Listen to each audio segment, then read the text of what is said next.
Sveiki, čia Rimvydas Valatka, o su manimi šį pusvalandį bus Instituto Liberalis direktorius profesorius Raimundas Lopatas. Sveiki. Sveiki. Galvoju, kaip suformuluoti temą, kurią kalbėsimės.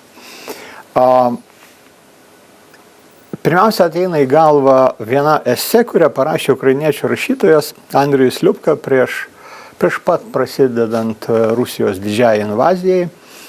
Ir jis ten rašo apie tai, kad iš visų pusių sklinda blogio dvelksmas. Ir tarsi tai nieko nereiškia, bet vienur konfliktas prasideda, tarsi nurimsta ir po to su dar didesnė liepsna pakyla, jau ugnis eina ir taip toliau. Ir tuo pat metu visokie raminimai dėl BVP procentų ginklavimosi didinimo. Tarsi apie Lietuvą rašytų, nors 21 metai Ukraina. Ir žiūrim, kaip pasaulis keičiasi akise, ar ne? Vienas Amerikos prezidentas ką tik sakė, kad Putinas yra kileris, žudikas. Kitas sako, kad tai yra geras vaikinas, kuris labiau už viską trokšta taikos šitam pasaulyje. Jungtinėse tautose Amerika balsuoja su viso pasaulio diktatoriais, išskaitant Rusiją, kad tik Rusija nebūtų paskelbta agresorė. Na ir yra Breitbart News interviu valstybės sekretoriaus Rubio, kuris aiškiai išdėsto šitos politikos logiką, kad formuojama šis Vašingtonas, Maskva, Pekinas. Neaišku, ką Pekinas galvoja apie tą ašį, bet tikslas yra toks, ir čia jau jokio atvirkščio Kissingerio nėra. Jo net turbūt negalėtų būti, nes Rubio iki Kissingerio kaip kiaulė iki Mėnulio. Tai ką mes turim?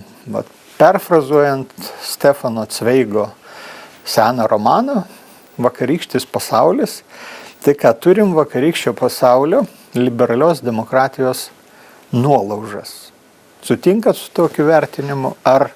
Ne iki galo, aš manau, kad iš tikrųjų esame posūkio taške, ar ne? Ir matome, kaip tam tikros, bent jau liberaliosios demokratijos įsivaizduojamos vidaus ir tarptautinės taisyklės bliūkšta. Bent žaidimo logika, kurią anksčiau vadovavomės. Bet naujos tos tvarkos iškylančios nematom. Matom gal tik kontūrus, ką pasakė Rubio, daugiau mažiau čia viskas akivaizdu. Tik tai kyla klausimo, kaip čia realybėje gali tas dėliotis. Gal šiandien Šaugų paaiškins Ksi, kaip ten viskas bus. Bet tai, kad atsiranda tas dar iš seno pasaulio, tos vakarykščios dienos plaukiantis dalykai kaip transakcijos, dalybos, mainai. Taip toliau, tai šitas verčia suneraminti. Ir tai vienas, kalbant apie liberaliosios demokratijos kaip tokios, tai procesai, kurie prasidėjo Jungtinėse valstijose, nežinau kaip pasibaigs, bet, sakykime, prasidėjo iš tikrųjų irgi neramina, nes galima juos labai lengvai ir nesunkiai interpretuoti kaip, demokratijos posūkį į autoritarizmą. Savotiška, valdoma demokratija, ar kaip mes pavadinsim, bet kad tai vyksta, tai yra faktas. Tam vakarykščiam pasaulyje, aš vartosiu tą terminą, tai mes liuliavom save dviem tokiais gražiais dalykais. NATO 5 straipsnis, mūsų apgins, ar ne?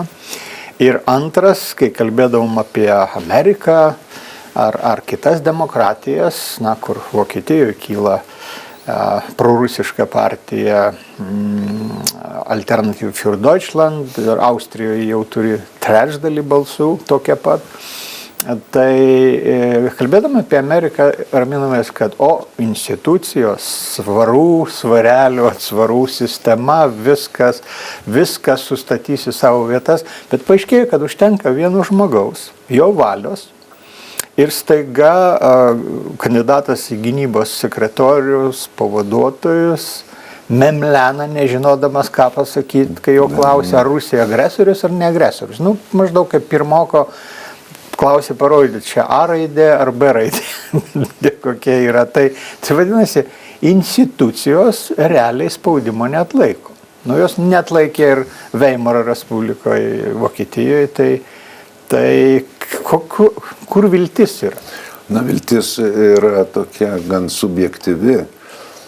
Tas minėtas jūsų sekretoriaus pavaduotojas, kuris iš tikrųjų atrodė klaikiai, neišlaikė net kai kurie senatoriai. Bet, žinot, jeigu Trumpas taiga pasakys, o jis jau pasakė, ar aš sakiau, kad Zelenskis diktatorius, tai jeigu ateis momentas, kaip jis palaukit, tai jeigu čia nepasisekė man su Rusijos, tai, tikrai, iš tikrųjų, aš įsitikinu. Tai nebejoju, kad sekretorius pavaduotojas pradės. Staiga Černinskas ir agresorius. Tai kol kas, paradoksaliausia tai, nors kai kas ir bando įrodinėti, kad to ir galima tikėtis iš Trumpo, ar ne? Ta prasme, nepasiseka, atšokam. Taip, dabar viltis tokia, kad atšoks. Aš tai turiu dar vieną tokį pamastymą. Skaičiuoju, kai Hitleris pradėjo savo kovą, ten sukilimas Münchene, ar ne, tai Hitleriui buvo, jeigu neklystu, kur tai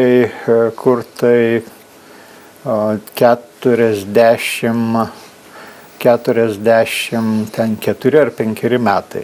Kai Stalinas pradėjo kovą už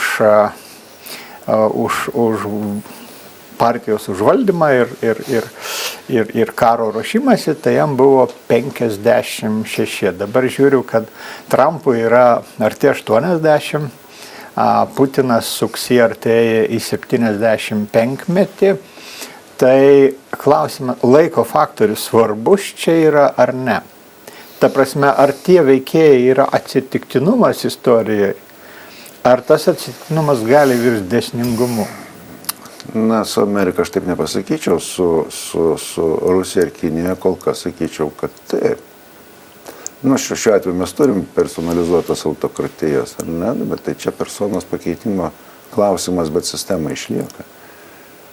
Čia yra svarbiausia. Amerikoje, sistema, nežinau, matysim, kaip čia išlaikys tos išbandymus, teismai laikosi kol kas, bet aš manau, kad su Amerika viskas čia gali būti ir tvarkoj, sakykime. Nepaisant to, kad sukretimas didelis, nepaisant to, kad tas sukretimas ir užsienio politikos, tarptautinės politikos srity, tiesiog jie mūsų lieka ir iš tikrųjų perčia įsitempti ir kaip reikalas. Bet Amerika tikrai į tą taisyklę nepapultų. Bandžiau palyginti vieną Hitlerio kalbą su Trumpo tą inauguracinę, ar kaip jie vadint kalbą, tai šalta darosi, ar ne? Hitleris sakė, būdamas įstikinęs, kad tauta turi sutikti su naujos tvarkos įvedimu vokiečių gyvenimui, Trumpas, mes susirinkome čia nustatyti naują pasaulio tvarką, apie ką išgirs kiekviename mieste, užsienio sostinėse ir visose vietose, kurios turi valdžią. Nuo šios dienos mūsų šalis bus valdoma kitaip, nuo šiol Amerika pirmiausia, ar ne? Apie pramonę beveik identiškai. Hitleris daugybę metų mūsų tauta neša sunkiausių išbandymų naštą. Po ilgo išdidžios didybės periodo, klestėjimo visose srityse, mes išgyvename skurdo ir nepatenkintų poreikių juostą. Ekonomika nusmuko, finansai kliba, milijonai žmonių be darbo. Trumpas daugybę dešimtmečių Amerikos pramonės sąskaitą mes turtiname kitų šalių pramonę. Vienas paskui kitą užsidarinėjo Amerikos fabrikai, gamyba išeidavo iš šalies. Niekas negalvoja apie milijonus Amerikos darbininkų. Tai jūs politologas esat, studijavo daug kalbų. Aš nemanau, kad jie pasiėmė Hitlerio kalbą ir nurašinėjo, bet tas panašumas, jis iš ko kyla? Iš panašių tikslų, ar ne? Ar supratimo pasaulio panašaus? Galimas ir toks interpretavimo variantas. Amerika pirmiausia, Vokietija virš visko. Bet aš šiuo atveju Trumpą interpretuočiau tiesiog kaip mobilizacinę priemonę. Nebūtinai jinai atitinka Hitlerio logiką, irgi skirta šiaip mobilizacijai. Bet tai vienas iš tų politotechnologinių triukų, kurie iš tikrųjų remiasi tuo, ką mes galim pavadinti siaurų nacionalizmu. Kaip jį mes interpretuosim, kitas reikalas. Ir manau tik tiek. Pamatyta, kad tas veikia. O kadangi dabar yra patikrinimo, ar pamatė iš tikrųjų masę priemonių, pradedant dirbtinio intelekto algoritmais ir taip toliau veikia, naudojam. Man atrodo, čia yra daugiau tokios technokratinio pritaikymo asmenybei, šiuo atveju Trumpo asmenybei dalykas. Dirbtinis intelektas, jis padės suvaržyti, ta prasme, padės uždarinėti demokratinius stalčiukus ar ne? Geras klausimas, dėl to čia visi, jau, manau, kokį 5 metį kalba ir tos kalbos vis intensyvėja, yra argumentų ir už, ir prieš. Tai čia klausimas, iš tikrųjų, tarsi nekiltų klausimų liberalioje demokratijai, pradedant ten visom Briuselio direktyvom ir jų vykdymu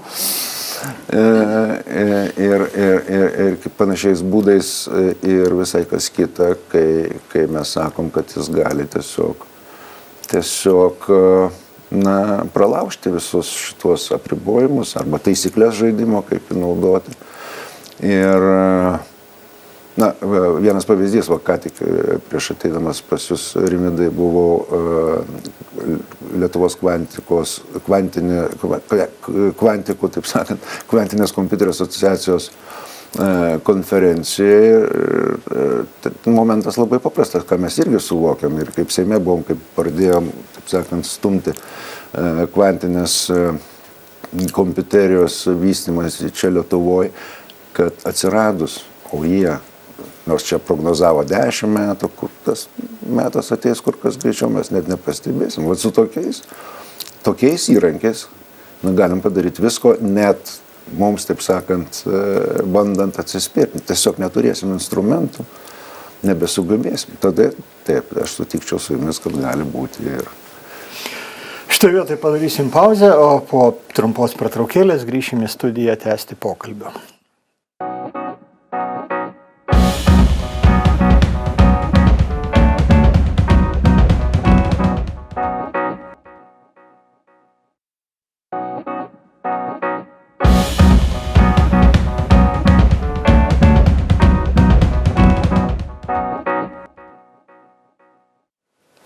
Sveiki sugrįžę į studiją, čia su profesorium ir Instituto Liberalis direktorium Raimundu Lopata. Kalbamės apie tai, ar šitas pasaulis, kuriame gyvenome, ar jau jis yra vakarykštis, ar dar ne vakarykštis. Lietuvai turim kitą veidrodžio pusę. Premjeras Paluckas, krašto apsaugos ministrė Šakalienė, užsienio reikalų ministras Budrys, netgi Lietuvos kariuomenė, vienas paskui kitą, kiekvieną savaitės dieną šią savaitę ramino, kad viskas čia gerai, NATO veikia, viskas sukasi, ratukai sukasi, kaip planavom kariauti, kaip NATO ląstelė ar ne, dengiami iš oro ir taip toliau.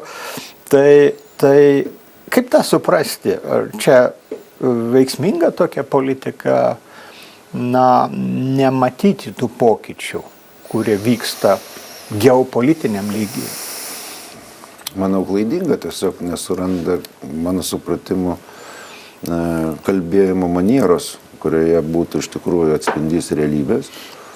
Ir iš tikrųjų tie koziriai, kurie tą kylančią įtampą parodytų, kad ją galima suvaldyti.